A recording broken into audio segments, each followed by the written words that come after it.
El doctor Velasco y el doctor Starr.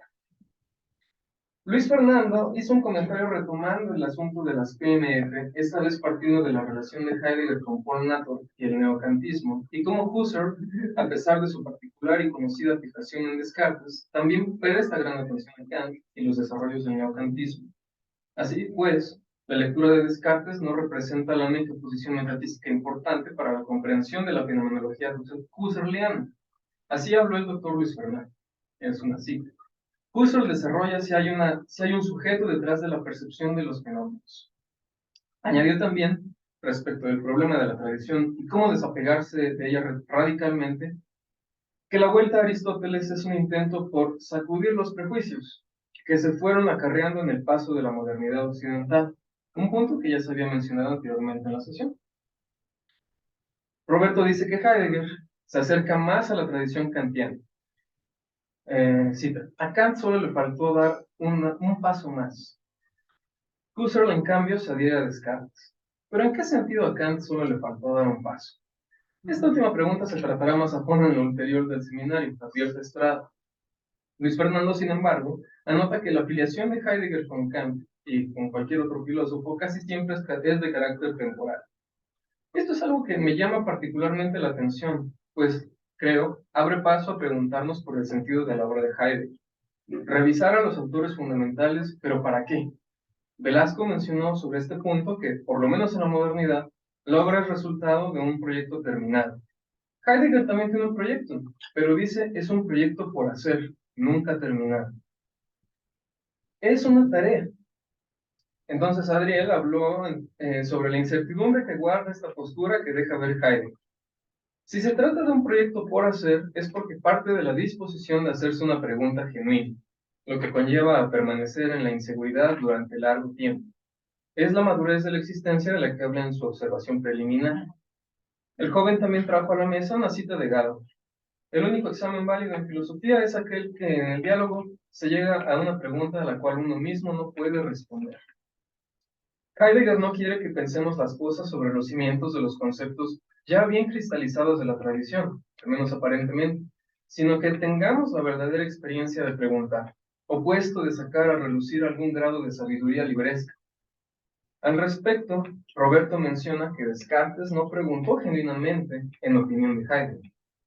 Nos hace falta la pasión de preguntar, y esto supone aceptar que abrir un horizonte no va a resolver nada, ni va a ofrecer alguna seguridad en nuestras respuestas, pero se requiere conocer el estado de las cosas. Tenemos que traer a la vista el estado de las cosas y familiarizarse con ello para que nazca la pregunta crítica. Heidegger tiene que estar enterado y bien informado de lo que va a criticar, y criticar es una tarea necesaria. Y bueno, ese es el desarrollo de los argumentos. La conclusión simplemente fue que revisaremos nuevamente lo que íbamos a revisar la sesión pasada. Muchas gracias. Bueno, me temo que está bien escrita y que lo que acaba de decir Adriel fue lo que hicimos y lo que dijimos. Entonces, la borren. No, es que yo nomás quiero hacer una observación. Al inicio señala que este es el segundo curso y que el primero era el del año. En la sesión pasada yo expresé que había que notar que este es el primer curso de Marburgo y el de 1955 de Leibniz es el último curso de Marburgo. ¿Sí? Que había que notar que en ese periodo, en Marburgo, en su primer curso y en su último curso, bueno, está ocupado con los autores modernos. Entonces, creo que eso es el problema. Bueno, después de esta acotación, muchas gracias.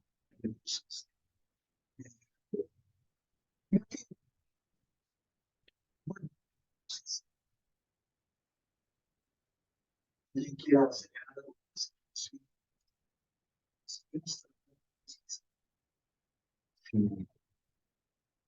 Bueno, creo que no sé si hay una parte decía, le dedicamos algo de tiempo, ¿no? Pero las indicaciones que da Heidegger, ¿no? Acerca de qué se debe de entender en un destino. Creo que eso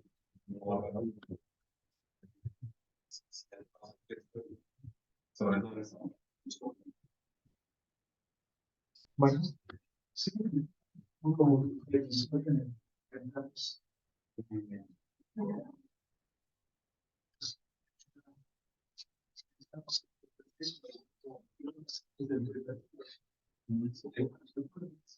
y porque está relacionado con la forma de trabajar que se propone este acercamiento que hace en su curso y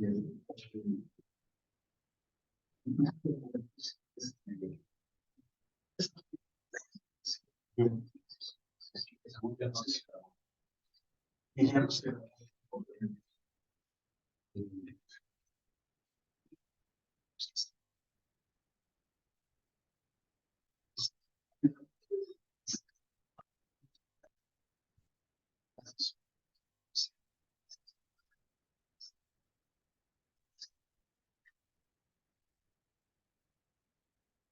Sí, pero Es que estamos perdiendo el audio, qué pena.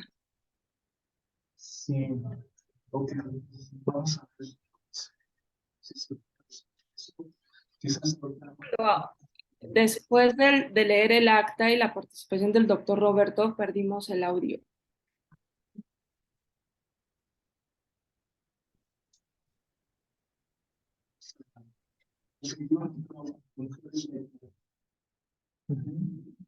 por lo tanto vamos a tratar de continuar.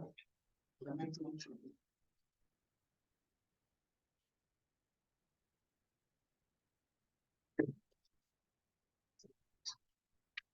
Este,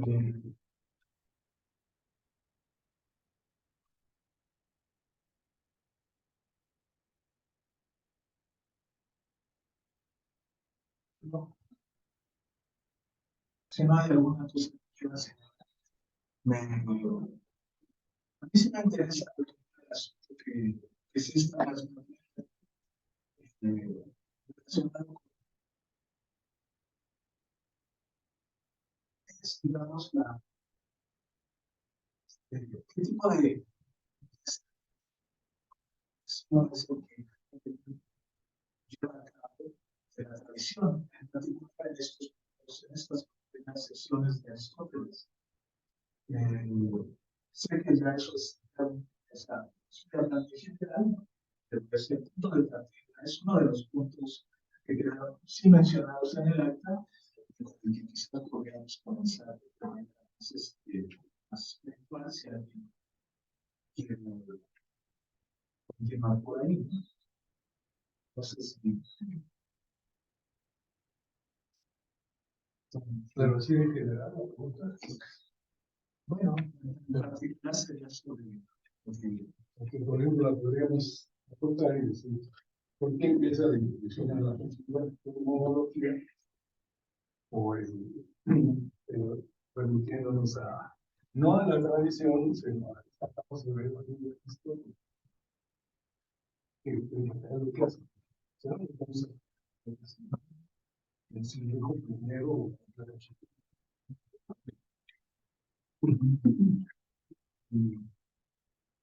Bueno, eso es mi sugerencia. ¿Por qué empezaron la introducción a la tecnología? Con el que no empieza. Entonces, creo que tendríamos que tratar de esclarecer. O sea, nos saltaremos las observaciones. Pero ¿cuáles son las Las preliminares.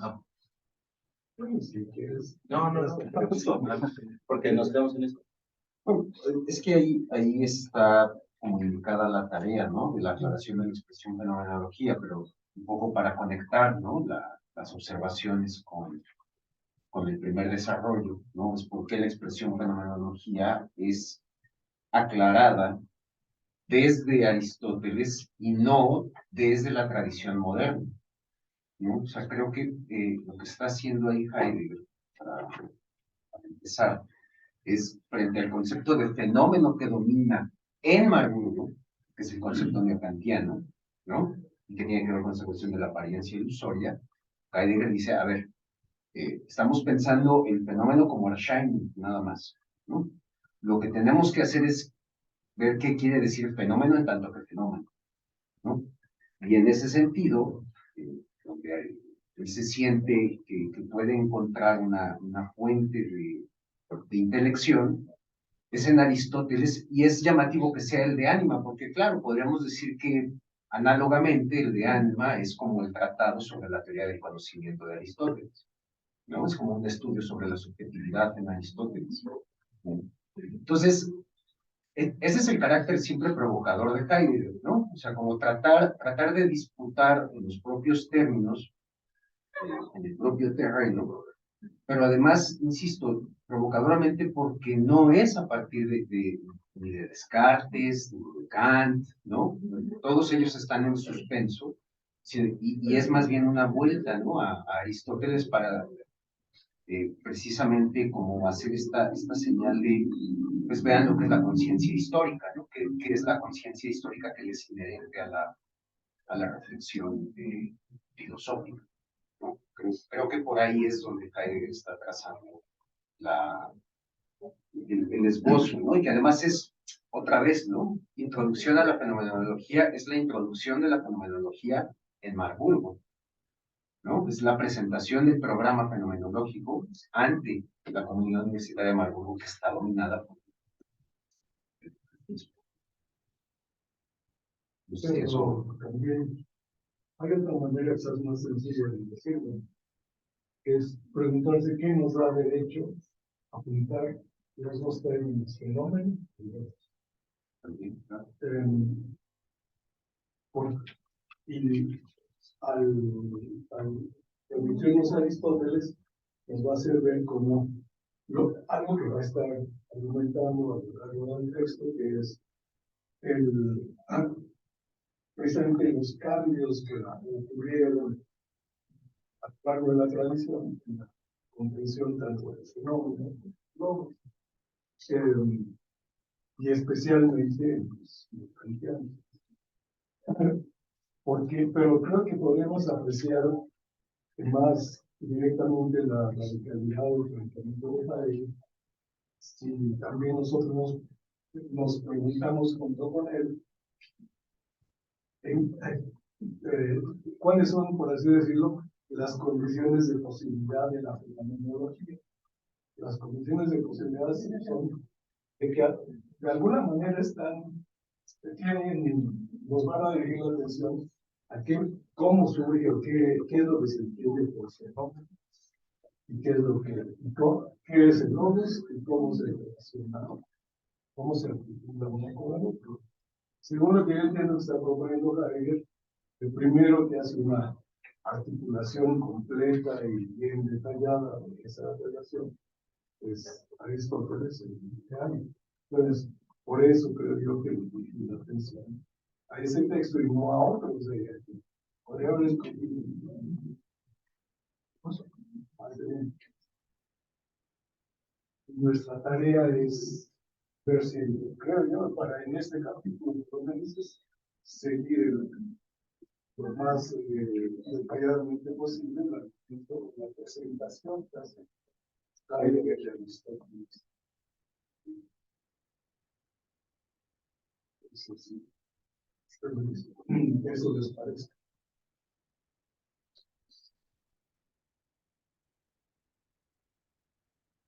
Supongo que es obvio que no, tan pronto se pregunta uno si se pueden juntar los dos términos, se mete uno en bastante.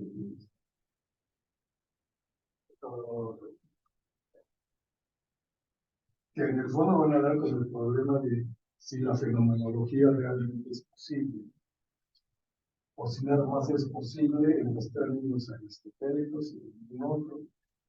Y para medio apuntar hacia el resto del libro, que a lo mejor vale la pena tenerlo presente ahorita. No es así como que hubiera una articulación cronológica, o sea, pasa de Aristóteles a Husserl y luego de Kant. Entonces, claramente hay gato encerrado ahí. ¿Qué hizo ese orden, digamos, cronológico? Otra pregunta puede ser si a partir de lo que explica sobre Aristóteles está aportando elementos que sirven, pero a mi juicio no los utiliza tan explícitamente para sus críticas tanto de Husserl de Kant. O sea, que podemos ir explorando lo que dice sobre Aristóteles,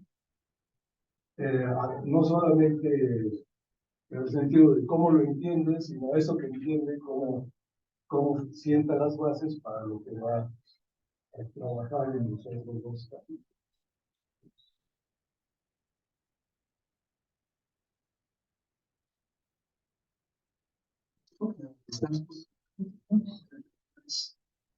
Otra pregunta. Es decir, si efectivamente Heidegger lo que está haciendo es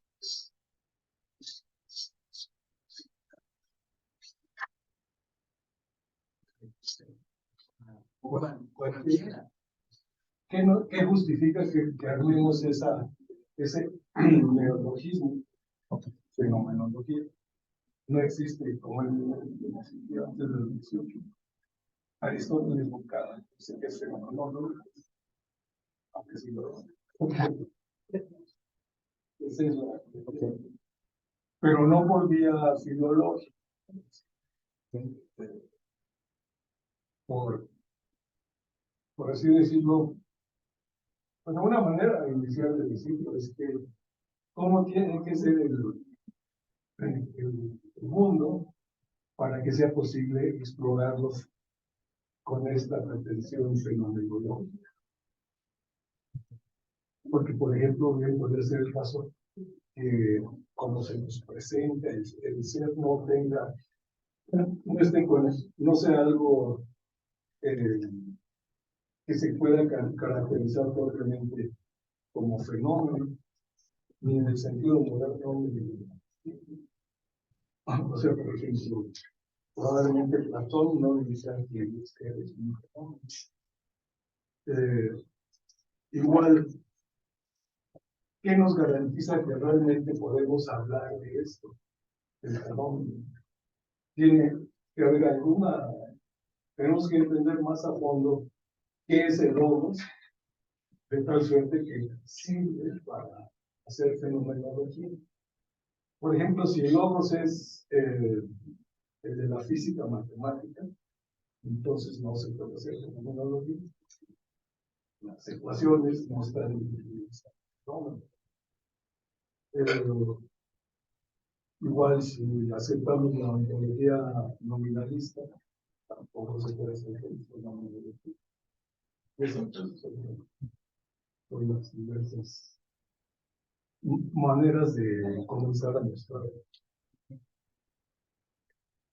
Yo creo que la pregunta que decías respecto a por qué salta eso, a mí me dejaba la impresión de que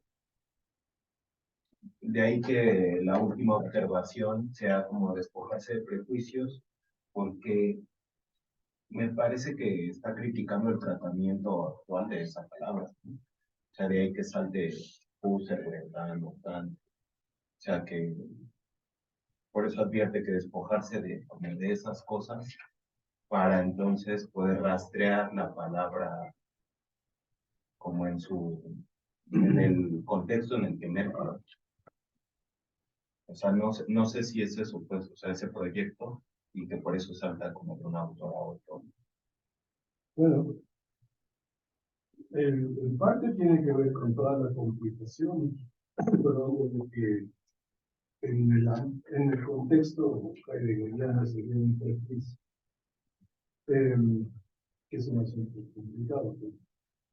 Pero en términos, aquí creo que lo dice, de que Es una utopía. es una utopía, nunca podemos no tener Pero tener como la disposición, ¿no? Sí, aunque ahí está jugando el aire y el enigmático, ¿no? Pero a lo mejor vale la pena, como consideración preliminar, preguntarnos si, por ejemplo, este ejercicio de poder, que nos llega a hacer él, mostrarnos su interpretación de algo, ¿no? En la historia de la filosofía, pues entonces eso, y sobre todo en el nivel universitario, eso nomás consiste o en, bueno, eso decía Aristóteles y se acabó. Con eso realmente combatí mi prejuicio, ¿no? Porque lo leí desde mi prejuicio. Hice filosofía. Si lo, entonces, ¿cómo lo voy a hacer para leer un texto antiguo que sirva para purificarme de mis prejuicios, por ejemplo, o por lo menos para reelaborarlos? Creo que no hay respuesta a eso más que hacerlo. Y la pregunta, entonces el asunto sería, para nosotros en este momento es, una podría ser ahora, tenemos alguna claridad sobre qué creemos que es un fenómeno, nosotros ahorita, ya, y comparado con eso, cuando entendamos lo que dice Heidegger sobre Aristóteles propone que es un fenómeno, nos ayuda a reevaluar y deshacernos de algunas, del prejuicio, ¿no? Del que tengamos nosotros. Yo no tengo. Ese es un camino, pues. La otra es pues irla armando conforme vamos pensando. No sé cuál les parezca preferible.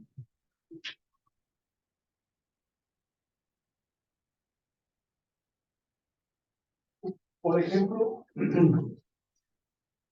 tienen claro lo que es un fenómeno según Kant, porque digamos que es lo que probablemente más le andaba rondando en la cabeza a Heidegger en cuanto está dirigiéndose a Marburgo, que era la catedral de los mercantianos. Pero, no sé, se me ocurre que si le damos una repasadita a qué es un fenómeno kantiano, no nos sabría mal.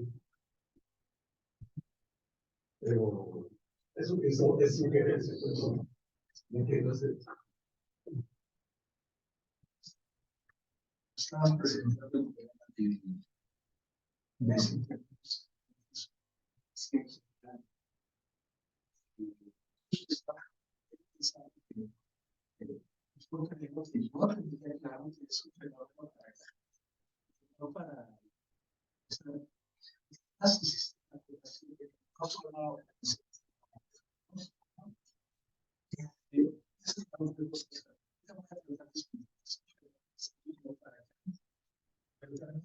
me gustaría destacar el hecho de que siempre me ha parecido que Jaime ocupa el psicológico, no se queda el psicológico, después es ahí que llega lo psico, es decir, la vida que estamos tratados con la distancia o sea, porque parece tan claro que se escribe, ¿no? Sí, está tan claro que está explicando que es el fenómeno, que tiene los aires, y que los que respondes, y que entonces se muestran. Ahí pueden estar los saltos únicos, aunque está implícito, no es seguro. Es los términos que está utilizando Heidegger. Después de cuesta mucho trabajo saber si se lo hizo así, filosóficamente, no sé qué no. Pero es porque es mucho trabajo de la distancia. Entonces, es el otro problema que también quisiera que una cosa es si alguien más lo tiene claro, no, también que no sirva. En en ese dilema yo estaba pensando mientras tú estabas explicando el asunto medular para explicar justamente qué es la fecundidad, si es que es posible la fecundidad, o en qué términos se puede relacionar, para explicar qué es la fecundidad. Como por ejemplo esto que nos relacionó con o está, hace evidente que están unidos fenómenos y logos, como ven, para empezar. Yo decía, bueno, claro, pues no sé, no lo dice Aristóteles, tendría que seguir lo que está diciendo, de que aquí es un ejemplo, ¿no? Eso es lo que creo que también vale la pena que hagamos, el tema. Pero, por ejemplo, lo que sí creía yo que tenía claro es fenómeno para explicar. Sí, claro, aunque también tiene sus colores, ¿no? En realidad, el problema del fenómeno kantiano siempre de que el fenómeno kantiano es, digamos, la estructura, el punto de partida, digamos, las estructuras fundamentales de la razón humana, del ser humano, comienzan a percibirse, a ponerse en acto, digamos, para explicar lo que es el mundo. Claro, teniendo en cuenta que el fenómeno tal viene de una mediación de los cristianos, que es primero la intuición, y la intuición a su vez es una y es sensible. Entonces, con esa cualidad de la intuición, ¿no? De la Shah, entonces tendríamos como el material con el que supuestamente tendría que trabajar este acto, la facultad kantiana, pero a la vez como las intuiciones puras sobre espacio y tiempo, nos da el fenómeno que no tiene instancia, todos los fenómenos posibles vienen del sujeto. Es una construcción. Es una construcción, exacto. Entonces, eso no está de acuerdo. Aristóteles, obviamente, en ese sentido tan arquitectónico, como lo estamos pensando. Pues bueno, para no meternos, gastarle demasiado tiempo a eso. Con lo que acabas de decir, creo que es suficiente para darnos cuenta que la noción de fenómeno y Kant depende de todo el sistema. De qué piensa que es intuición, qué piensa que es cómo entonces, no tiene nada que ver con la etimología. Porque, por ejemplo, para Aristóteles, no podemos llegar muy lejos en decir que es un fenómeno sin tener alguna idea de qué es la luz. Kant no puede hablar de qué es. Entonces, bueno, eso por lo que preguntabas, muestra que en el uso de un término siempre van implícitas las metafísicas de un término como ese. Y que comenzar a distanciarnos del prejuicio, pues comienza por hacer patrón que, por ejemplo, cómo está entrelazado por lo menos eso nos sirve como contraparte para lo que va a explicar Javier de la Casa, cómo lo ve Aristóteles. Creo que no vamos a quedar libres de prejuicios, pero sí estamos avisados de un tipo de prejuicio. Pero recuerden que pues, también Hegel, que es un libro de la metodología, no quiere decir nada muy parecido que a uno. Pero no vamos a meternos en qué quiere decir fenómeno.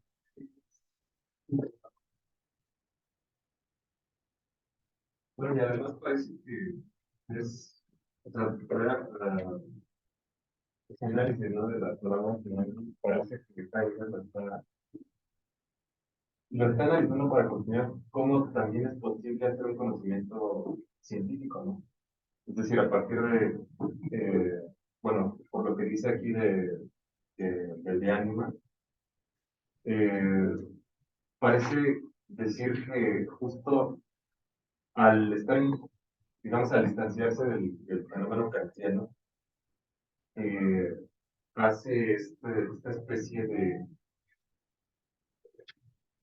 digamos que como que le devuelve una cierta patencia, ¿no? A Aristóteles, o bueno, su lectura de Aristóteles al fenómeno que no lo tiene a partir de Kant, porque los fenómenos fundamentalmente es apariencia en Kant, y es apariencia de otra cosa que no es accesible. Y parece que en Aristóteles es posible la accesibilidad a un ensino que desde Kant no es posible. Pues bueno, yo lo diría de otra manera. La, la fenomenología o la posibilidad de juntar fenómenos logos en Aristóteles no resulta en el tipo de ciencia que quieren hacer en Kant. Incluso, la filosofía como ciencia rigurosa todavía está infiltrada con ciertas consecuencias de la noción de fenómeno que vienen desde Kant. Entonces, podemos pensar que, dicho así esquemáticamente, si la manera como nos muestra Aristóteles que a través de Heidegger, que es posible la fenomenología de cómo uno bueno, una cosa mínima que muestra aquí es Heidegger, es que debido a la manera, a lo que es el fenómeno para Aristóteles, de logos para Aristóteles, la idea de ciencia rigurosa es imposible. Entonces, en ese sentido, ya está en una base tremenda contra la juicio. Y también tiene relación tanto con Descartes como con Kant, en el sentido de que, como vamos a ver, espero, los conceptos correlativos aquí, en Descartes sería lo de claridad y distinción. ¿En qué consiste tener una ciencia rigurosa para Descartes? Pues en que todos los conocimientos los generen ideas claras y distintas, apegándome a las reglas, ¿no? Siguiendo las reglas, diferencia y deducción. Pero si el fenómeno es lo que dice Aristóteles, el logos es lo que dice Aristóteles, también lo de Descartes es imposible. Eso es lo que yo pienso que quiere hacer aquí, mostrar ahí. Y en ese sentido cancelar el proyecto husserliano de la filosofía como ciencia rigurosa. No es poquito lo que está. No, pero además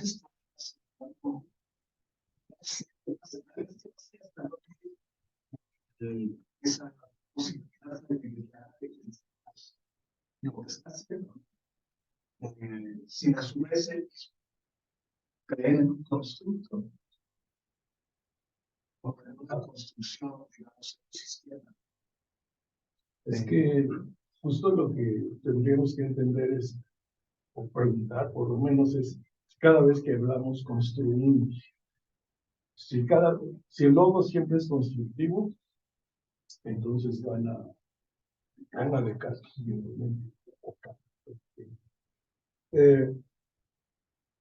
Porque no es lo mismo articular un argumento que en rigor hacer una construcción. Otra vez, ¿no? Porque cuando decimos que alguien está haciendo un constructo, no sé si sea como tú lo entiendes, básicamente estamos diciendo que es arbitrario. Y yo creo que Heidegger no creo que esté diciendo que lo que él está haciendo es arbitrario.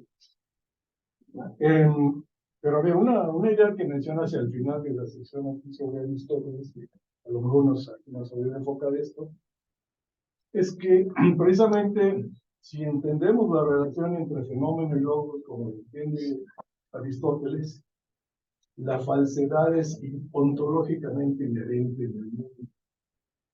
Entonces, el ideal de una ciencia absolutamente verdadera es idealista, porque el mundo no se presta para eso. Bueno, eso es lo que creo que trae entre manos, de que tenga razón, ¿no?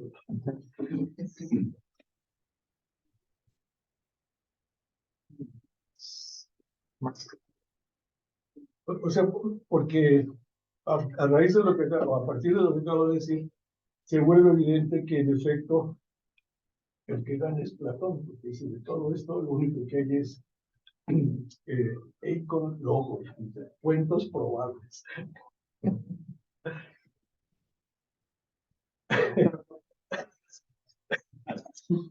Pero bueno, para que vean lo niblado que está así. Porque si lo ven que si la naturaleza de las cosas es tal que nunca podemos garantizar que mis enunciados, mis logos, en efecto son los únicos posibles para describir esos fenómenos. Entonces, no, en el fondo no hay ciencia, ni rigurosa ni no rigurosa. Sí. Ya siempre hay una cara oculta. Siempre hay algo que se destaca, ya sea por la naturaleza misma de la predicación, ya sea porque el fenómeno se muestra, o lo que se ilumina siempre tiene penumbra, siempre hay algo que no se mostró, que como viste, o que no se presta a aparecer.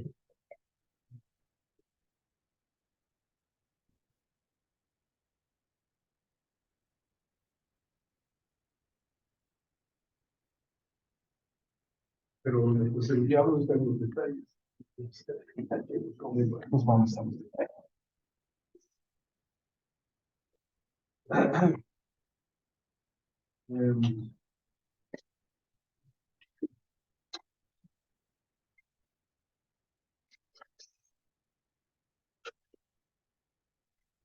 Pues no sé, les puedo comentar cómo lo veo yo otra vez en un panorama general. Un poquito ya más restringido, pero tampoco quiere ser el que predica.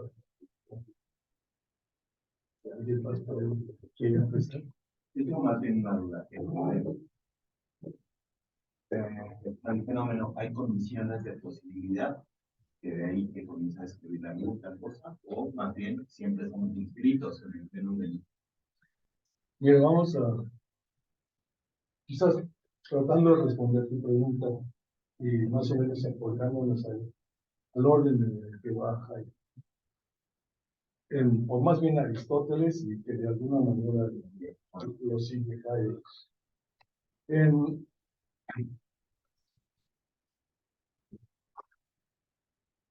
Para Aristóteles, como creo yo que lo está pensando Hayek, el fenómeno es una peculiaridad del modo de ser en el mundo del hombre. Y es una peculiaridad que se debe a que tenemos alma. Entonces, solo porque hay alma, hay fenómenos, pero no alma pensada de cualquier manera, sino alma en el sentido que la piensa Aristóteles, que es, así muy reducidamente decir, ser viviente capaz de nutrición, de percepción y de intelección. Entonces, en ese sentido, si hay lo que podríamos decir, es una especie de petición de principio o circularidad en Aristóteles, porque lo que está diciendo es, ¿por qué hay fenómenos? Porque hay alma. ¿Por qué hay alma? Porque es lo que hace posible que haya fenómenos.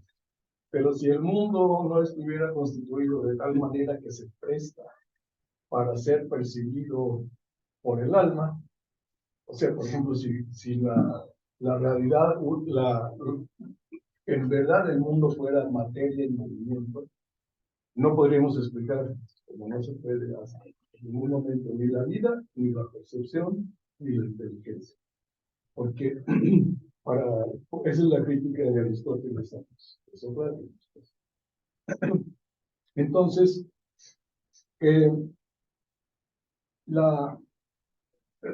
otra vía que también es la de Aristóteles y que muestra Heidegger es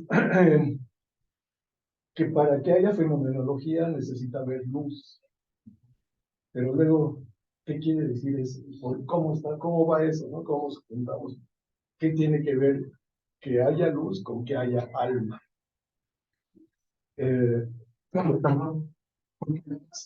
¿No? Es súper científica, ¿no? Y pensamos inmediatamente que la luz es Un rayito láser. sí, es un fenómeno. Pues es como un elemento de la ciencia, ¿no? Es un asunto instrumental. Pero bueno, en torno a la luz en la ciencia moderna hay confusiones fundamentales, ¿no? De si es onda o si es partícula. Este, pero para empezar, la luz para Aristóteles no es algo material. ¿Cómo demonios? Entonces, ¿qué es?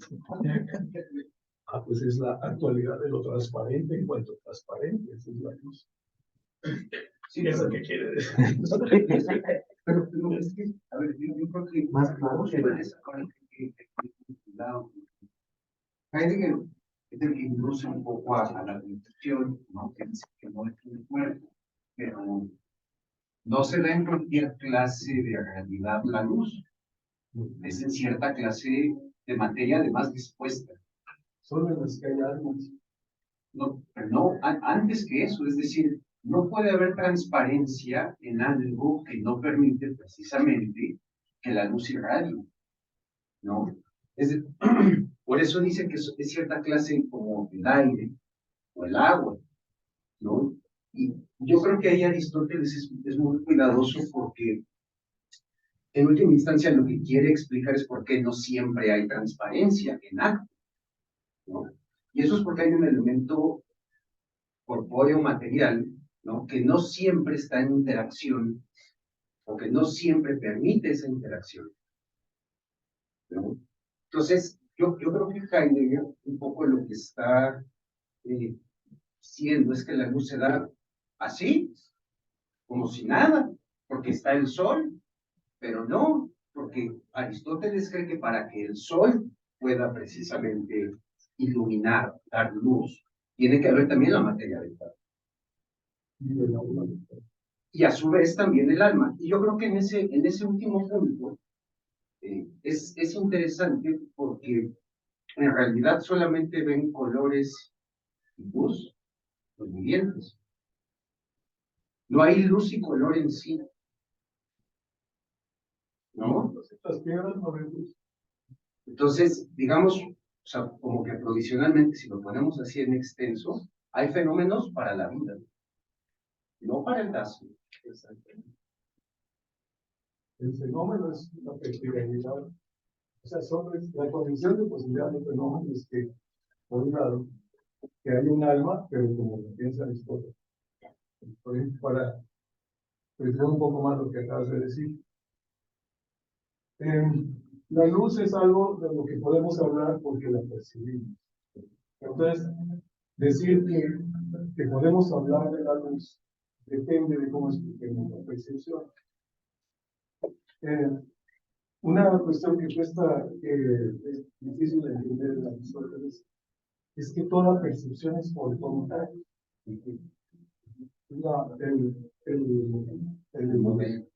Digamos, la experiencia fundamental de percepción es la atractiva. Y entonces, eso tiene como consecuencia que aún la percepción visual tiene que ser, en última instancia, tiene que ser algo que está moviendo, algo del mundo que está moviendo algo del alma. Esa relación no se puede explicar a partir de ninguna metafísica que separe cuerpo y alma. tiene que estar pensada la unidad de cuerpo y alma, porque lo que no podemos, ningún dualismo puede explicar cómo es que lo no material menea a lo material, excepto por la glándula que inventos esos de pero entonces resulta que la luz pone a trabajar con la posibilidad de que el elemento transparente, que ese está en todas partes, afecte al alma en cuanto capaz de percibir.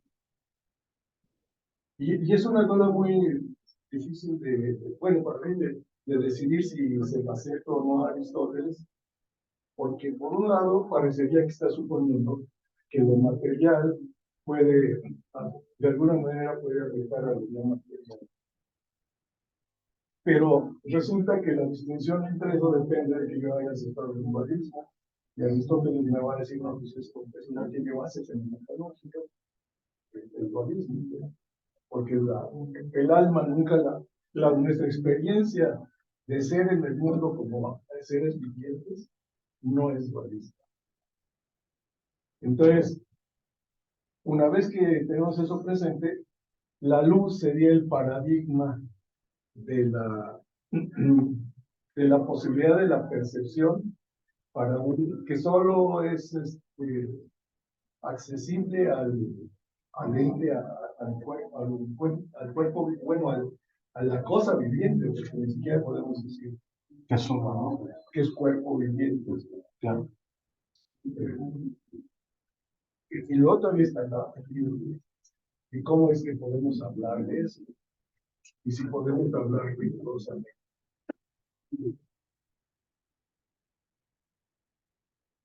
Ok. ¿Qué decía?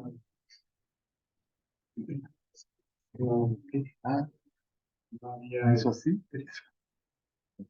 Me estaba señalando que sí, sí. Comienza hablando. Trataré. Ya veo. No había contemplado otra posibilidad de entender normalmente como tuviera cuestión como el cero, el número, aporta y pues hablaban todos receptores cognitivos, aportan otra cosa y en síntesis se van lo que pensamos pero bueno, me parece que el cambio es tan radical como los especialistas del siglo XX, donde el ser que aporte algo, sino que el sujeto lo es todo, empezar como la base de la dependencia de la máquina. Pero, y en ese sentido, en esa postura radical se incluye la dicotomía, pues, pero en otra edición, pensando que solamente el ser que nos dice que ver, pues aparece que también podemos seguir pero una que no había contemplado, no sé si sea más o menos habla Aristóteles, es que está el ser, el objeto, el sujeto, y está un tercer elemento intermediario, no sé si sea eso, que es la luz, que es la que nos muestra lo que es el objeto para el sujeto. Entonces ya no es el objeto, ni el sujeto, sino la luz la que nos muestra el objeto. Entonces no se elimina la dicotomía, pero se agrega un tercer elemento que no es el objeto ni el sujeto, sino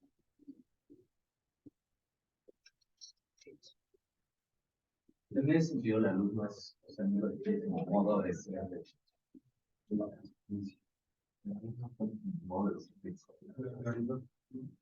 El sol es la fuente de la luz y al ser fuente de la luz crea, o sea, genera una disposición de la transparencia en acto. La transparencia en acto se llama luz, la transparencia en potencia se llama oscuridad en acto. Entonces, cuando sea, la claridad, o sea, lo que él llama claridad, que en realidad es transparencia en acto, no siempre es algo que está presente, porque pues, no siempre hay luz. Y eso es algo que Heidegger sí considera algo.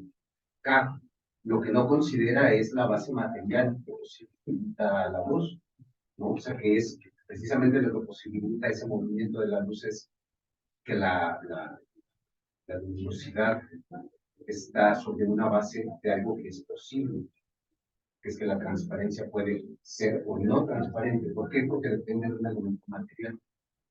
No es materia, pero depende de un elemento material. Y al tener esa dependencia, no puede ser por sí mismo transparente y claro a la vez. No puede ser algo de eso. Esa es la cosa que está viendo Aristóteles. Por eso es raro que Heidegger diga acá, ¿no? La claridad es aquello que deja ver a saber los colores de las cosas que tengo en la claridad. Aristóteles descubre que la claridad no es un cuerpo. No es un cuerpo, pero depende de las condiciones ontológicas de los cuerpos, que es precisamente ser potencia. Entonces, no es que, y eso es lo cuestionable del concepto de fenómeno, se muestra en sí mismo no porque no hay claridad por sí mismo. Desde Aristóteles no había la posibilidad de sostener una fenomenología de eso. Pienso, apegado a los textos, pues si quieren vemos el de ánimo, trabajar para hacer traducción. ¿Qué quieres demostrar el de ánimo? Pues, que un poco, creo que lo que es que es curioso lo que está haciendo Heidegger, ¿no? Porque a partir del concepto del fenómeno, que es un concepto correlacional, que solo vaya a aparecer ante algo, ¿no? Si bien está como jugando en el mismo terreno en el que se mueve el mismo ya de luz. Heidegger quiere poner un elemento que no sea enteramente dependiente precisamente de su ética.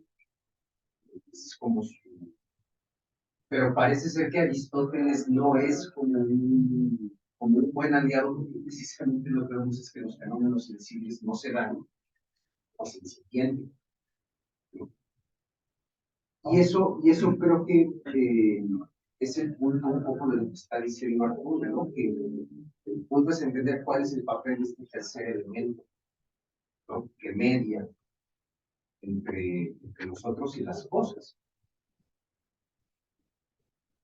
Es que ahí está otra cosa difícil, que es entender por qué, a partir de tomar como economía tener en mente que la distinción sujeto y objeto es moderna. No existe eso en Aristóteles en el sentido moderno. Entonces,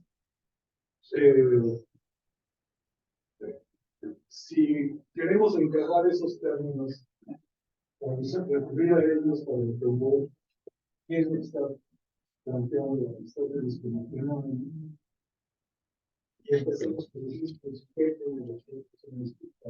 Tenemos que explicar cómo se integra.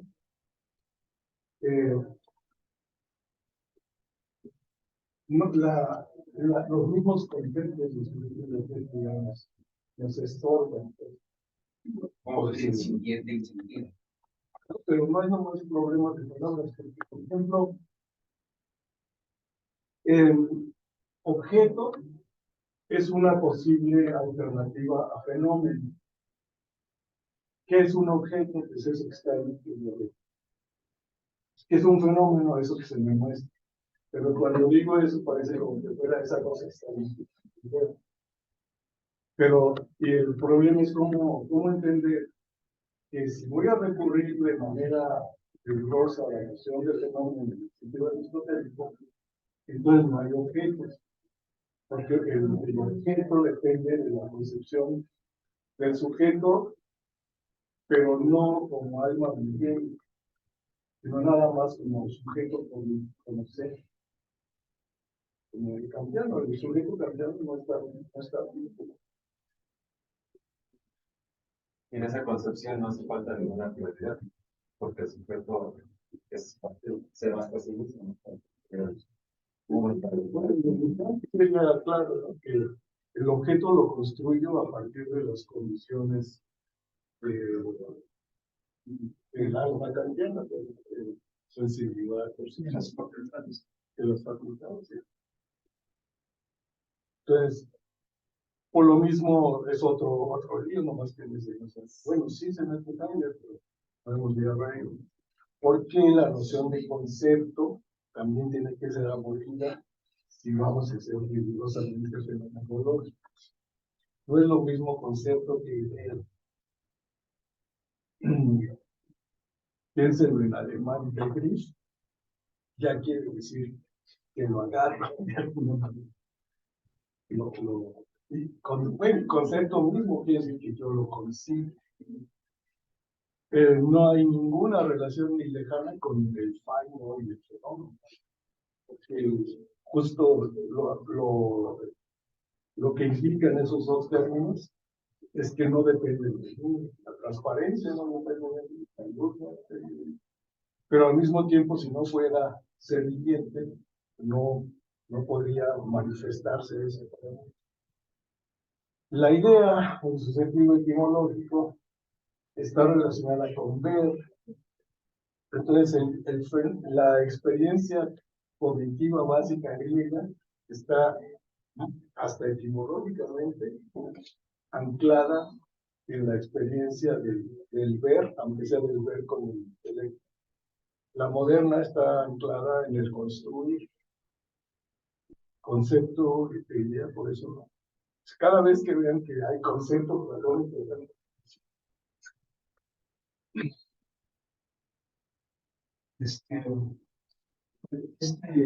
no sé si nos han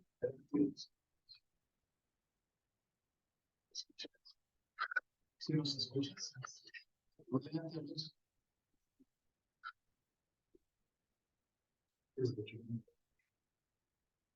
Creo que ya está hablando. No, todavía no. No has activado su micrófono. Tiene silenciado. Ajá. Me parece que ya te están dando la palabra, Alonso. Ah, ya, gracias. Perdón, pero es que no había escuchado bien. Estamos ahí con unos problemas un poquito con la dirección, creo, del micrófono, pero bueno, solamente era como un poco señalar el interés que causa en mí estos pasajes de Heidegger respecto a la cuestión de la transparencia, la oscuridad y lo que habían comentado, eh, por varias cuestiones, ¿no? Digo, hay que decirlo como es, ¿no? Por intereses, digamos, tangenciales a Heidegger, pero que son importantes para mí, como es Averroes, pues, ¿no? Y la recepción de Aristóteles y demás, y particularmente ahí sí ya en una tradición que liga con Heidegger el problema del lugar, del espacio y del espacio del pensar y demás, ¿no? Entonces, creo que hay una posibilidad de pensar, pues,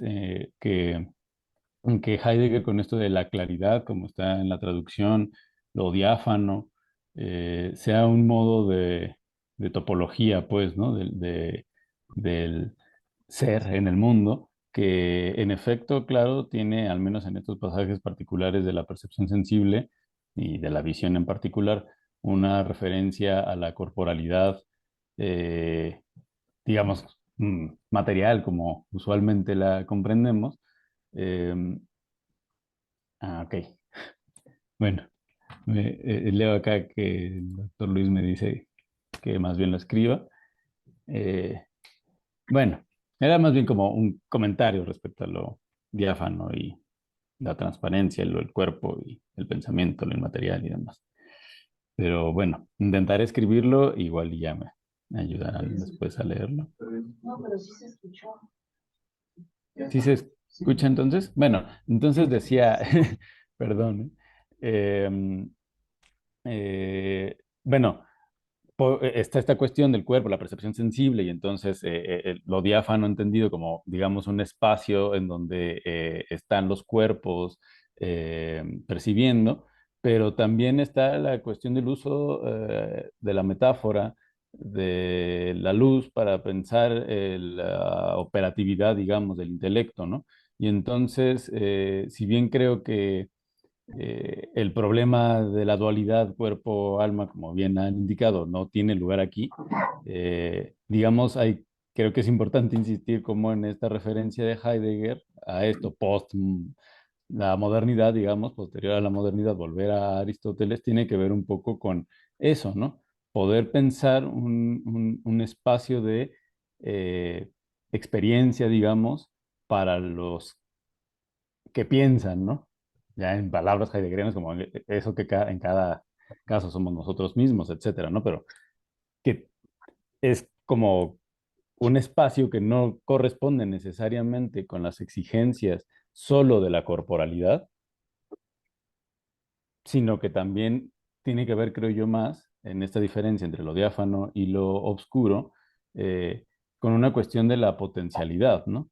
Es decir, esta posibilidad de pensar en una potencia más allá de la materia referida a la corporalidad. Y si es así, entonces lo que puede aparecer, lo que puede dar lugar lo diáfano, también es el pensamiento, pues, ¿no? O esta, digamos, intuición fenomenológica de las esencias, o como se quiera ver después, ¿no? Pero vaya, como esta necesidad de dar cuenta, por un lado, de la vinculación a una singularidad concreta, pero que no necesariamente es la de la corporalidad, pues, ¿no? Que puede ser esta del pensamiento y que por eso puede haber estar y no estar lo que aparece, pues, ¿no? Mientras que nuestro cuerpo, aunque haya oscuridad, seguimos teniendo, digamos, percepción de nuestro propio cuerpo, pues, ¿no? Eh, de algún modo. Entonces, mientras que en el pensamiento no, vaya, solo indicar eso hacia esa analogía con la intelección en Aristóteles del problema de la luz y que creo yo, pues, está también de algún modo operando ya en esto, en esta reconstrucción de la fenomenología en Aristóteles, de algún modo, ¿no? Que está haciendo Heidegger y nada más. Gracias. Gracias, Alonso. A ver, yo, pues, yo estoy entendiendo en este momento algo de lo que me gustaría pronunciar, no decir brevemente, ¿no? O sea, Heidegger, antes de comenzar ya propiamente el parágrafo 1, dice que aún en el psiques sobre el alma, del alma, se malentiende si uno tiene que tratar los términos que está tratando aquí, ¿no? Discusión del fenómeno de todos. Pues para Aristóteles, eso es con lo que quiero dejar muy claro, por ya pues, en esta sesión, por lo que se ha dicho, pues para Aristóteles, percepción, pensamiento y deseo no son experiencias. Ese es un punto que, digamos, todos los que hemos estudiado filosofía moderna, pues, cuando tratan de explicar todos los modernos, desde Descartes, ¿no? Hasta, no sé, bueno, hasta el que quiera, ¿no? Hasta Hegel, inclusive. Vean, Hegel comienza tratando de explicar la certeza sensible, la percepción, el movimiento, etcétera, etcétera. Pero todos postularon inicialmente, todos aceptaron que percepción, pensamiento, deseo son la experiencia. Y aquí creo que en eso creo que Heidegger y Antonio están de acuerdo, o sea, de que Aristóteles eso no es la experiencia, ¿no? O sea, la experiencia es algo mucho más que está relacionado ahora sí, que se puede, pues, bueno, después señalar peripsiges, no es una psicología en el sentido moderno, sino en lugar de eso, está relacionada con el ser humano. Y en ese sentido, está hablando de otra cosa muy distinta a los estudios psicológicos, a los estudios modernos sobre la experiencia, que siempre comienzan con la percepción. Y bueno, y luego, peor aún, cuando tenemos una experiencia tan, ¿cómo decirlo?, tan llena de perplejidades, de una cosa que no es material, ¿no? Como la luz, por ejemplo, ¿no? Y de ahí, porque sí, es justamente la apropiación, o la exposición que hace el libro de cómo va a entender el alma que percibe lo que es imperceptible en esta época, o donde tenemos materiales, o sea, es un contacto diferente, es el contacto con el alma. Yo diría que en un suplemento que viene que lo pone, dice Aristóteles de ánimas y se traduce sobre el alma. Entonces, esto es hoy psicológicamente confuso. Si nos atenemos, en vez de a las palabras, a aquello de lo que se habla en investigación de Aristóteles, entonces traducimos sobre el ser en el mundo, lo que de modo burdo se designa de una manera confusa como potencias del alma, percepción, pensamiento, querer. Para Aristóteles no son vivencias, sino modos de la existencia de un viviente en tu mundo.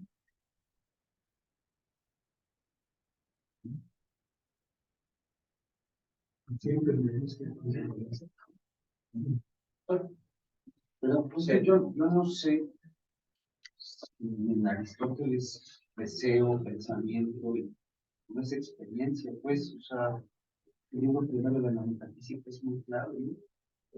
Muchos recuerdos semejantes muchos recuerdos de percepciones semejantes constituyen una experiencia. Y también lo está haciendo desde la perspectiva cognitiva, ¿no? Precisamente en la metafísica. Yo creo que Heidegger, o sea, está estirando demasiado la liga, pues, ¿no? En este caso, porque, a ver, estoy de acuerdo en que no se interpretan de la misma manera, ¿no? Y que no tienen como estas pretensiones así de disección experimental los psicólogos, pero de alguna u otra manera se siguen tratando de explicar, pues, justo como qué relaciones hay entre percepciones, experiencias, deseos, ¿no?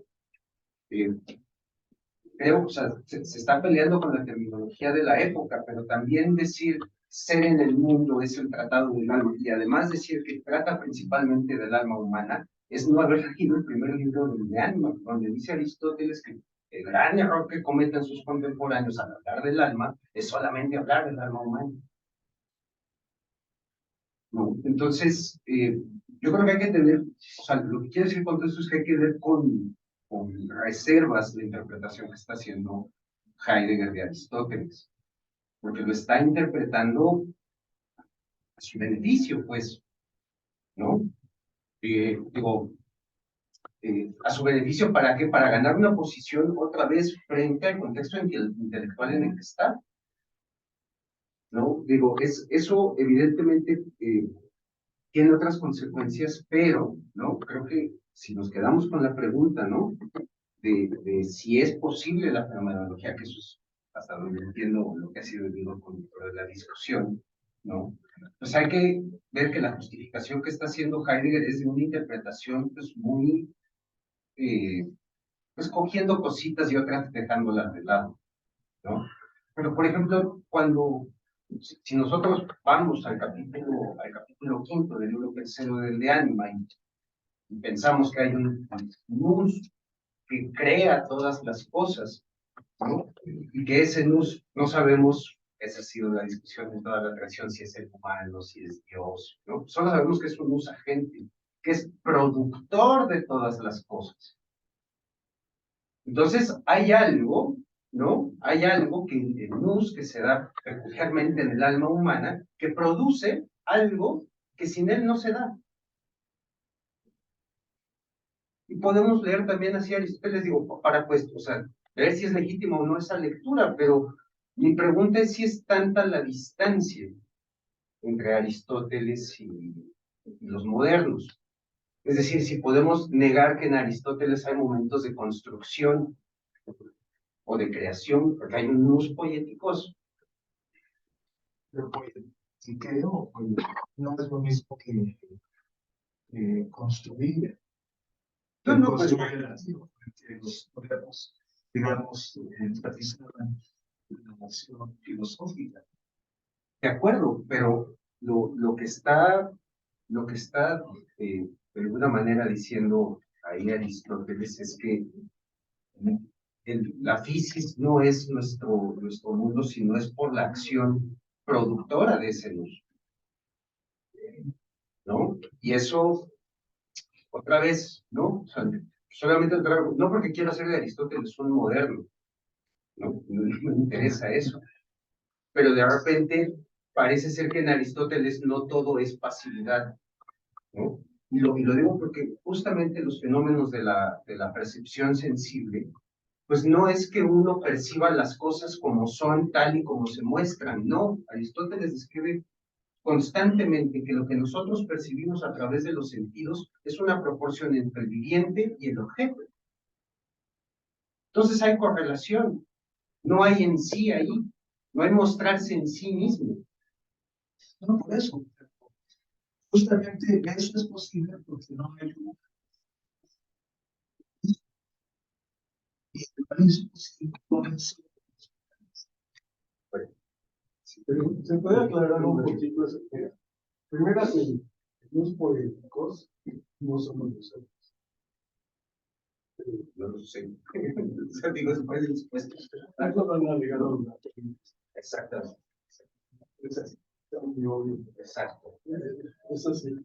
Pero, mira, precisamente lo que acabas de decir, podemos examinarlo un poco para ver cómo funcionaría en una versión muy simplificada. ¿Cómo, según Aristóteles, cómo explicaría, o cómo explica Aristóteles que percibimos colores? Y que además solamente percibimos un rango, que hoy en día, perdón, un rango temático. Sí, que es ni lo ultra, en términos modernos, los extremos ¿cómo se llama? El espectro no los percibe. Entonces, lo que dice, una manera de explicarlo, de presentarlo, es que lo explica en términos matemáticos, casi, bueno, de proporciones. O sea que, por ejemplo, hay algo en la luz que activa algo en el alma conforme a una proporción. Entonces, por ejemplo, el rojo sería una proporción, lo estoy inventando, de 2 a 5, el verde de 3 a 7. ¿Por qué esa proporción es la que ya está producida por el luz? O sea, no podemos, no podemos realmente preguntar, o mejor dicho, no podemos decir que es una característica exclusiva del ser humano el captar eso, porque esa proporción en particular, porque hay muchos animales que captan, pero al mismo tiempo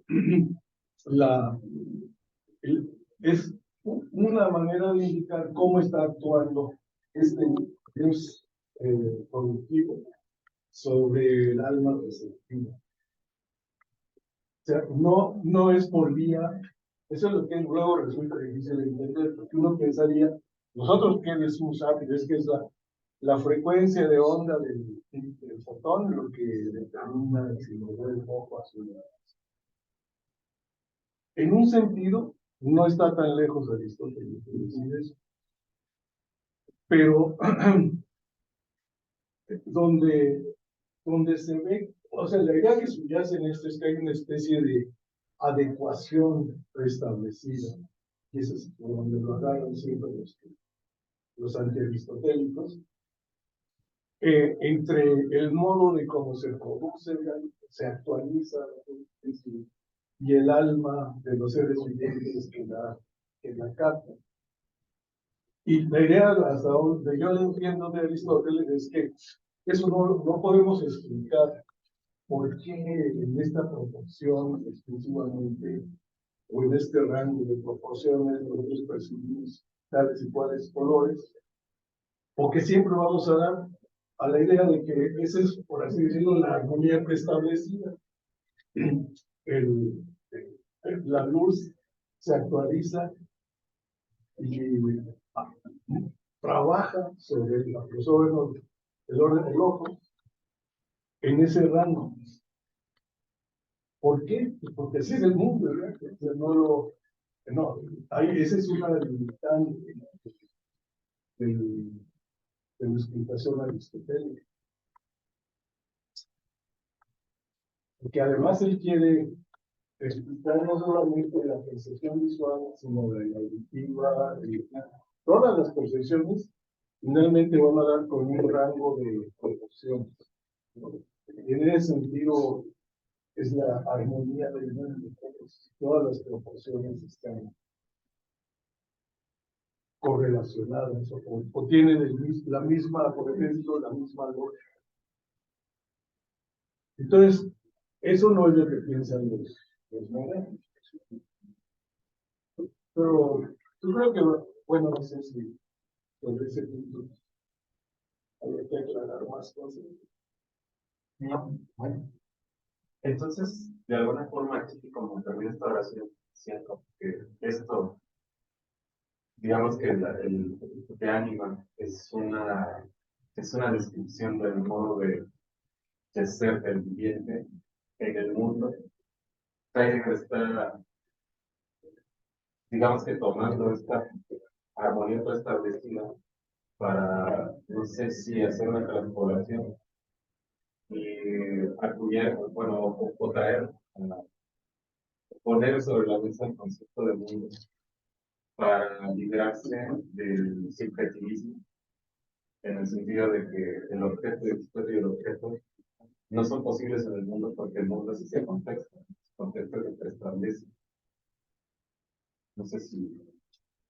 Bueno, es que yo entiendo que lo que está proponiendo es que lo que tiene primacía en la exploración de la posibilidad de la ciencia o conocimiento es la exploración del modo de ser viviente en el mundo. Si no empezamos por ahí, ya se distorsiona la investigación, ya no es una metodología. Se distorsiona si introducimos separación de sujeto y objeto, si, por ejemplo, en esto de ¿por qué dice que no es psicología? Porque la psicología, como creo que él está entendiendo ahí, es una ciencia que no le pone atención, la psicología moderna, no le pone atención al modo de ser en el mundo en el que estaba. El psicólogo, diciéndolo así de manera muy reduccionista, quiere explicar la experiencia a partir de los movimientos mentales que está pensando en una, aunque no se dé cuenta, ya está sucediendo una metafísica. Entonces, en parte aquí creo que está anticipando la crítica que hace Heidegger al psicologismo en la polémica que tiene Husserl contra la psicología de su época, pero también quiere ir más allá de lo que, o sea, en pocas palabras está diciendo, no puedes hacer lo que Husserl pretende hacer, o sea, la crítica al psicologismo, si no explicaste primero el modo de ser del hombre en el mundo. Entonces, no veo por qué dices que, o sea, si estás de acuerdo en que eso es el argumento heideggeriano, ¿por qué dices que está llevando agua sobre el río? O sea, otra vez, ¿no? Psicología moderna. ¿Quién es la psicología moderna? Deffner, Wundt, porque hay psicología en Littleton y es una psicología que piensa mundanamente, ¿no? Hay psicología en Brentano y también es pensar así. creo que el punto va por donde está diciendo Jonathan, ¿no? O sea, quiere Heidegger es ir más allá de la concepción dominante, que no es la tradición, es la concepción dominante, ¿no? De que el sujeto está encerrado en sí mismo. O sea, entiendo eso, pero o sea, si en ese concepto metemos toda la psicología moderna, pues yo digo, hay problemas, ¿no? Porque en algún sentido, otra vez, ¿no? Hay diversos tratados de psicólogos de la segunda mitad del siglo XIX que no están en la tendencia naturalista, ¿no? Entonces creo que son precisiones que hay que hacer, ¿no? Para que no parezca que esto es demasiado novedoso. Es decir, Heidegger está explorando otra posibilidad de la psicología que se llama psicología descriptiva, alias fenomenología. Bueno, eso es lo que está por ver. En un sentido, sí, porque efectivamente lo que está diciendo es una psicología genuina, es la de Aristóteles. Y esa es fenomenología. Eso sí. ¿Cómo queda las otras psicologías que en este contexto? Tendremos que ver con más detalle. Porque el problema es si alguna de las psicologías del siglo XIX realmente está exenta de los supuestos metafísicos de la filosofía moderna, agrupados todos bajo el concepto de naturalismo. Entonces, tú dices que no. Bueno, el patente, que no digo yo, es patente. Eso está por ver. Bueno, igual, no sé si, no sé si puede abonar un poco para clarificar que justo lo que fue la celebración, la palabra es experiencia. Aquí en España pone vivencias y en algunos dice erlebnisse. Entonces a lo mejor por ahí va, no sé, porque no, la verdad es que no sé mucho al respecto, pero supongo que es un concepto de erlebnis como básico, ¿no? Fundamental para la psicología del tiempo. O sea, pero no sé qué significa erlebnis. Vivencia. Para usted, o sea, o sea, vivencia es un tipo de acontecimiento en el alma cuyo objeto es intencional, ¿no? Eso quiere decir que en una vivencia yo estoy dirigido a un objeto y el objeto aparece en el modo en el que yo estoy dirigido. Pero a lo mejor Heidegger está jugando un poco con que la erlebnis, la segunda parte de la palabra, implica algo de vida. Y un poco la crítica sería cómo vas a hacer erlebnis si partes de un movimiento. Como toda la filosofía moderna parte de movimiento. Entonces, ¿qué derecho? Porque ahí es donde sí creo que tienes razón en señalarnos eso. Porque experiencia en el sentido que lo acaba de explicar Luis Fernando, no requiere un ser viviente. Lo que acaba de decir, como lo de intencionalidad. Soy que una conciencia también. No, no se necesita conseguir. Pues no se necesita entender cómo organizar.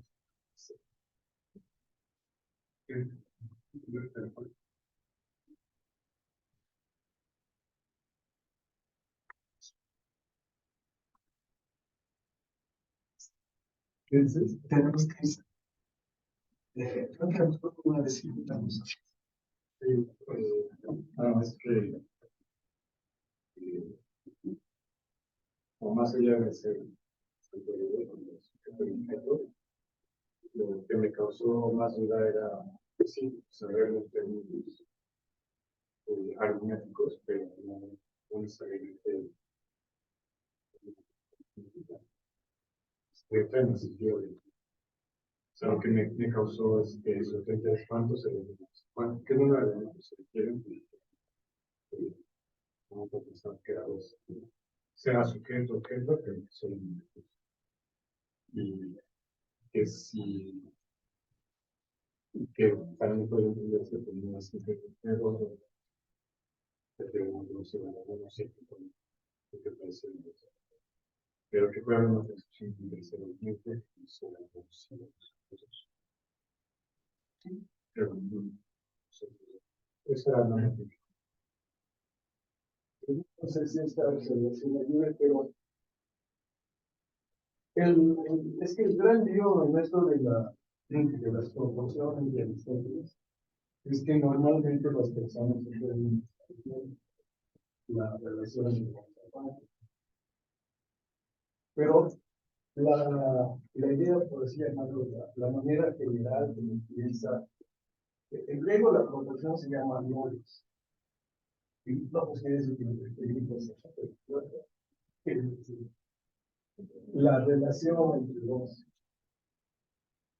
Entonces, aunque resulta que la relación entre dos en ocasiones y de algunos fenómenos propiamente o se puede ejemplificar con composiciones numéricas.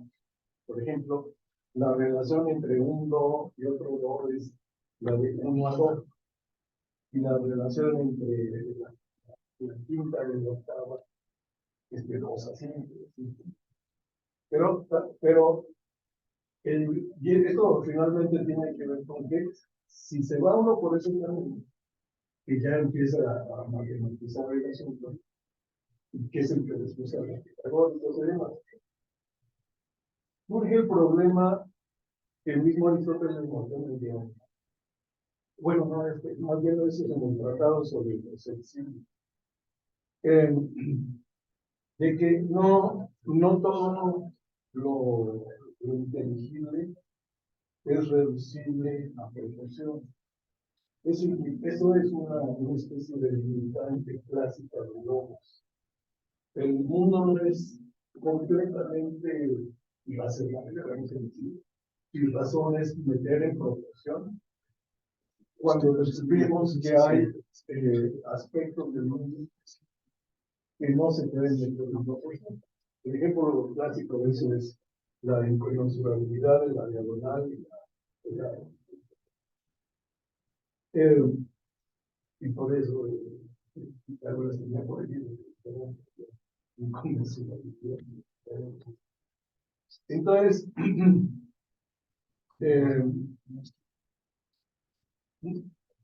pues ese es el problema, de que no sabemos.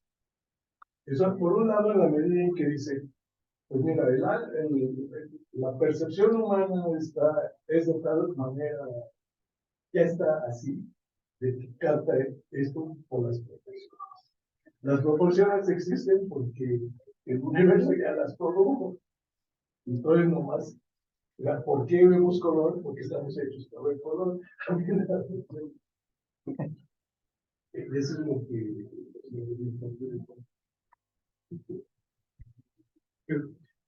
sí, no sé, que entonces quizás podríamos eso quizás comprender el fenómeno como no algo discreto, sino algo que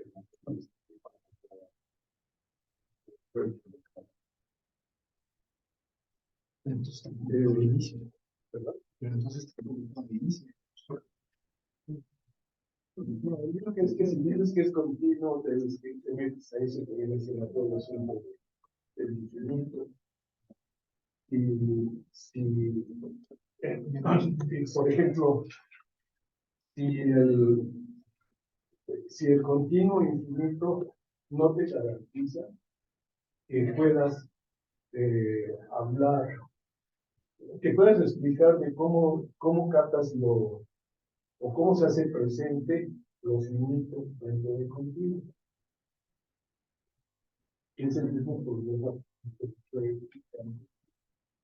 ¿Cómo explicas de la continuidad de la vida numérica?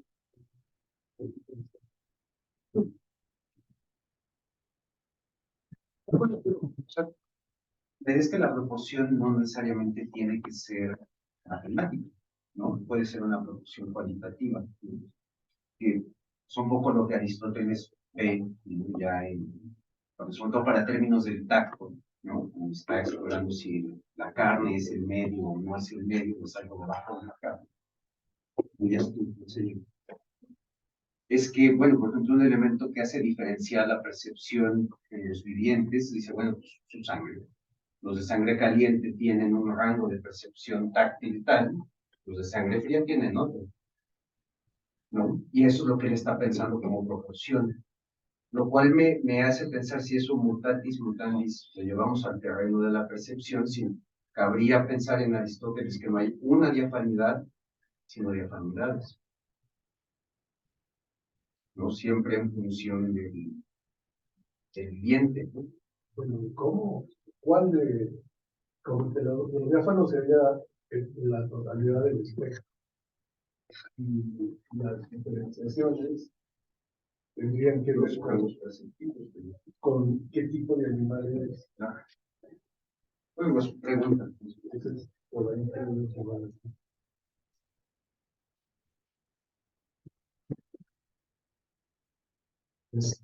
Galio, y te pido que lo explique un poco más, porque creo que es importante lo que está pensando.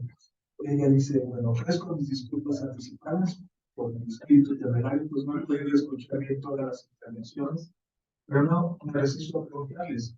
¿Consideran que Jaime siempre arrastró su sustancialismo y claramente expresó su famoso debate con Cassirer? Entonces, yo le pongo que yo no sé, ¿no? Este, eh, antes de eso, quizás, para mayor precisión, yo les quería hacer a mí, su pregunta lo que más me interesa es para relacionarlo con el asunto de si es moderno o no es moderno, o cómo está tomando distancia de la tradición, es en qué está pensando respecto del sustancialismo, ¿no? De cuando dice cuando nos preguntas sobre este sustancialismo. Entonces,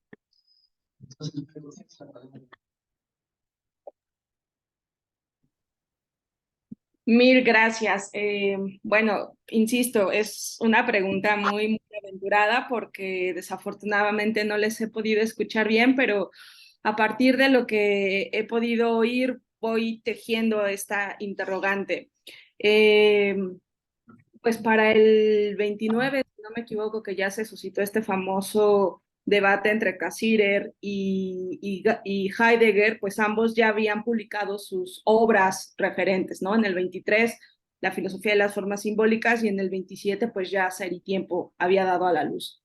Entonces, creo que un elemento que llevó a la discusión filosófica la tesis de Cassirer fue hablarnos del animal simbólico no en términos sustancialistas, sino en términos funcionalistas. Es decir, Cassirer señala que no se va a aventurar a una definición universalista que de suyo, a manera de condena, iba a obligarnos como seres humanos a reconocernos en una definición o en un término, pero sí a partir de una definición que, dependiendo del contexto, funciona bastante bien como la de animal simbólico. Entonces, si recuerdo bien el debate, uno de los aspectos que Heidegger le señalaba era justo pues ciertos aires relativistas que podría tener una tesis como la de Cassirer, de hablar de definiciones funcionalistas y no sustancialistas. Y en ese sentido siempre me ha generado la duda de si aquí ya explícitamente nos está diciendo Heidegger que en efecto su Dasein pues es, sin asomo de duda, una definición que define en términos universalistas y absolutos la condición humana. Entonces, ese era el sentido de mi pregunta.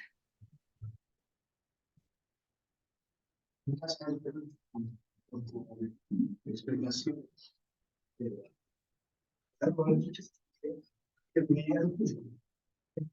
¿No? En esa población yo diría que sí.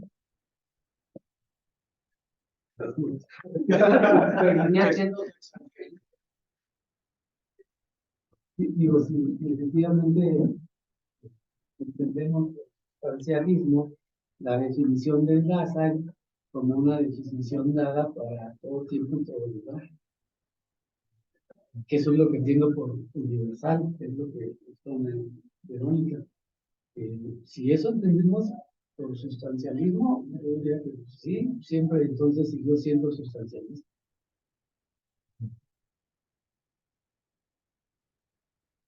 Pues tenemos que estar de acuerdo contigo, pero en el seminario.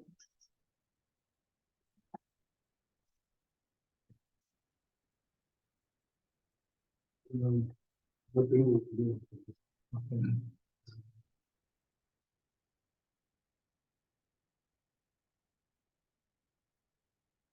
Bueno, pues, llegamos entonces ya.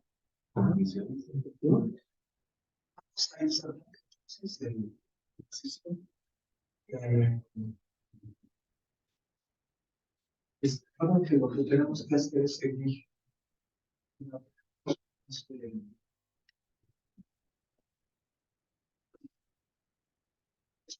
que hace las próximas, o sea, de las siguientes, que son casi 37 páginas, o sea, de los dos parágrafos más siguientes. ¿Les parece bien? Digamos esa tarea que nos centremos en cómo está entendiendo Jaime de Aristóteles. Y bueno, ahí es donde vamos a necesitar un poco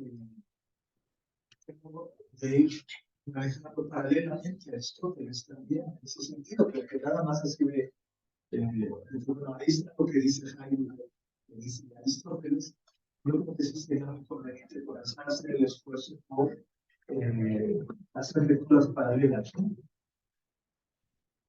Bueno, tomando distancia en todo el movimiento, porque no sé si se puede, la dimensión del objeto. O sea, puedo hacer una sugerencia. O sea, la primera parte está abocada al de ánima, la otra se para Perigerminellas. Entonces, quizás lo que podríamos hacer es, para que no sea una carga no doble, sino triple, pues que dejarla en doble, y entonces quizás la mitad del seminario que lea de ánima, la mitad que lea las partes que cita de Perigerminellas, y así también podemos generar también un poco de variedad de voces, ¿no? Eso es válido. Pues en el acta.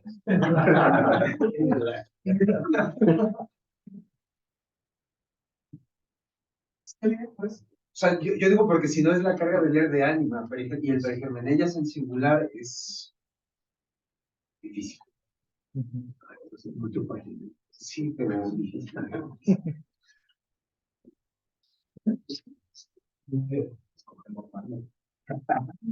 yo no. Esto lo que traten de lo que vean, que traten de hacerlo lo más profundo que puedan, sea lo que sea que lean. Comenzando con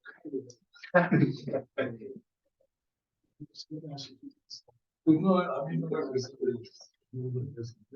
No creo que es más conducente que entendamos un poquito de más. Porque además no es así. Supongo yo que no todo el mundo sabe de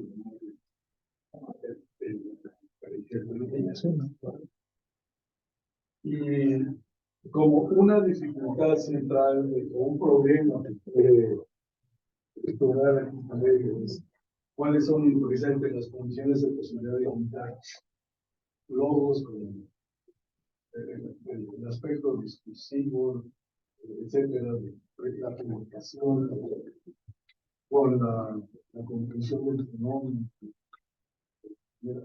Son las dos partes que constituyen todo este capítulo. Como que sí quedaría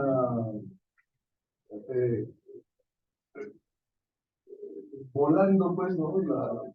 Si unos ven una cosa y otros no la van a sería habitual. Sí, yo también entiendo a que cada cual haga la experiencia. pensar lo que estamos analizando. Y dejarle a que unos hagan una parte y otros hagan otra parte, nos cancela esa posibilidad. Uno mismo haga la experiencia. Me parece que el acta sería lo que tendríamos que decir, pues entonces publicamos el acta para, porque ahí está la síntesis, ¿no?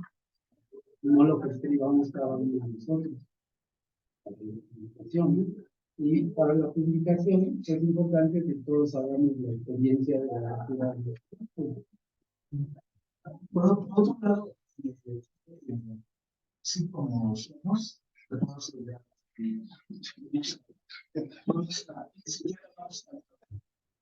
Lo que la materia, pero comencemos seriamente con la referencia inmediatamente.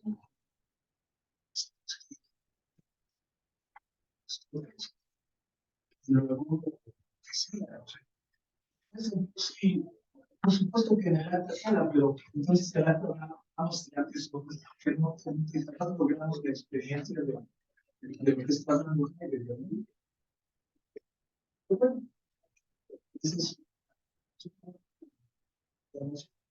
Moción de la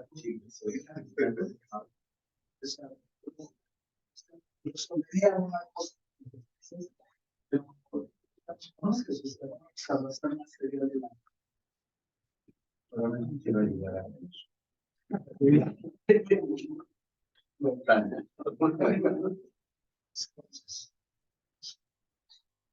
Solo una sugerencia que tiene que ver con el modo como expone Aristóteles. Sencillamente que no empieza por el principio. Se salta el modo de preguntar de Aristóteles, que es lo que está en los primeros capítulos del Tratado del Alma. Entonces, si queremos tener manera de distinguir entre el argumento de Aristóteles y cómo se les está planteando para ellos, resultado que digamos, cómo porque el principio del Tratado del Alma problematiza, pregunta, ¿cómo es posible estudiar esto? Así son dos cosas. Lo más difícil de todo es decir qué es el alma, y junto con ello es cómo se le hace para estudiar esto. Entonces, ahí va implícito el problema. En la medida en que no lo atendamos, no podemos realmente decir si Heidegger está llevando algo para su vida, ¿no? Por eso, esa observación. Bueno, pues entonces habrá que fijarnos en conocemos la lectura del punto de vista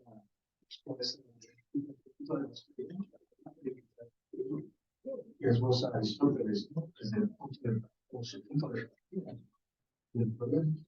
Claro, yo creo que también hay que asumir que no es un seminario sobre Aristóteles, no le vamos a entender acá por alguna guarda. Entonces, no se escape. Hay que enfocarse, eso es lo que resulta difícil, en cómo relacionar el argumento que Heidegger presenta aquí con la exposición que es de Aristóteles, que no son exactamente una equivalente. Hasta donde a cada quien le ve la luz natural.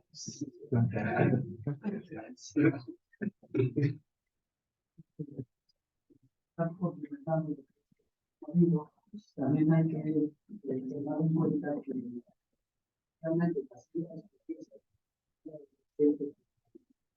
no es sobre ellos, no permite darnos cuenta de cosas que están en el futuro plenario. Por ejemplo, si mal no recuerdo, también hay al inicio del Tratado del Alma, señala los problemas que hay para este estudio, como también señala que efectivamente el estudio del alma quizás nos pueda dejar luz para el estudio de todas las cosas. Tratando de señalar el asunto del inicio de la exposición de Pene Marino, donde pues solo hay algo visible, algo tratable, algo que se manifieste para que aquel que tenga un arma de cierto tipo, o para aquel ente vivo que tenga un arma de cierto tipo. La suerte que efectivamente en el propio Heidegger siempre hace señalamientos de que siempre, a lo largo de la historia de la filosofía, siempre se hace apelación a aquello que nosotros llamamos el algo. Incluso en la modernidad, claramente tenemos la apelación a aquello que entiende la modernidad como algo, que es el yo, ¿no? El sujeto, ¿no? Sí, pero siempre va a haber apelación a él, porque sin él no habría problematización, ¿no?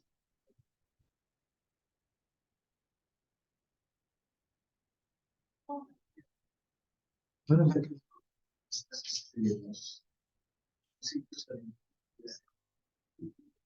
de método.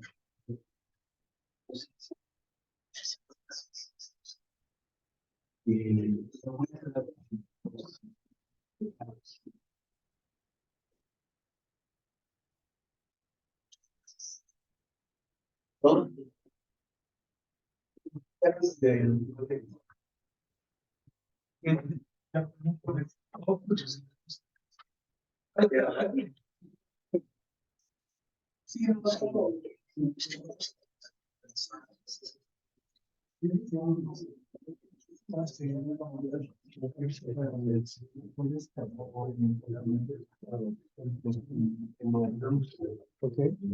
nada más quiero preguntar. A ver si no podemos hacer una edición aquí de trabajo que nos escuchen bien.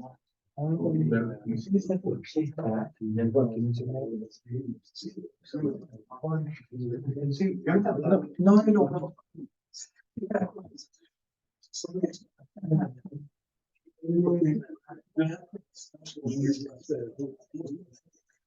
Este momento ya tengo sí, sí. Ya con el bueno, sí, pues quiero probar. Si hay algún,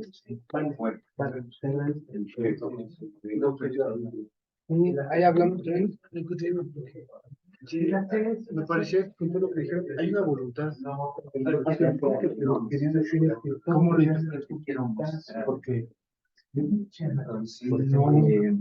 es como una cosa que es hablar con todos, pero si es el deseo de eso que estás, no, pero no sé, las posibilidades de voluntad. Sí, que lo pensé como Luciano, lo pensé